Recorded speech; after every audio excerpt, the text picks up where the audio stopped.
காரணிகள். 14 காரணிகள் என்னவாக இருக்கும் என்று பார்ப்போம். 14 என்பது 2 மற்றும் 7 பலன்.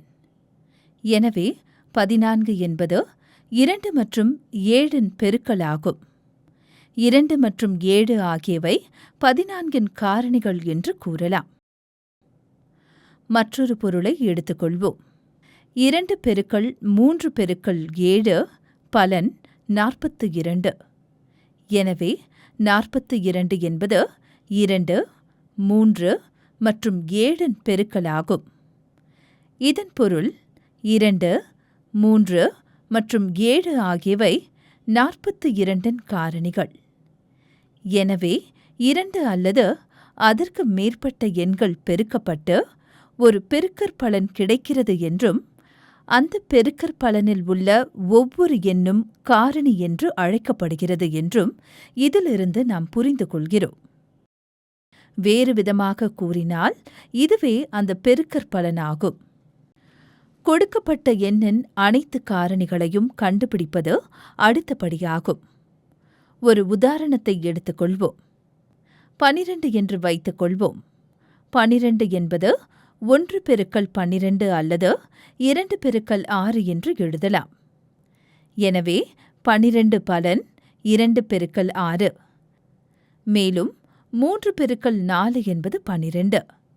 எனவே 12 பலன் 3 பெருக்கல் 4. அதாவது 12 காரணிகள் 1, 2, 3, 4, 6 மற்றும் 1 காரணிகள் 2 ஆகும். இன்னொரு உதாரணத்தை எடுத்துக்கொள்வோம்.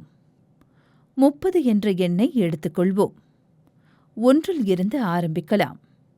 30 என்பது ஒரு முறை 30க்கு சமம். அடுத்த காரணி 2. எனவே 30ஐ பெற எந்த எண்ணை 2ஆல் பெருக்க வேண்டும்? 15ஐ 2ஆல் பெருக்கினால் 30 கிடைக்கும். 15 பெருக்கல் 2 பலன் 30. அடுத்த எண் 3. 3 பெருக்கல் 10 பலன் 30. ஆகவே 10ஐ 3 முறை கூட்டினால் 30 கிடைக்கும்.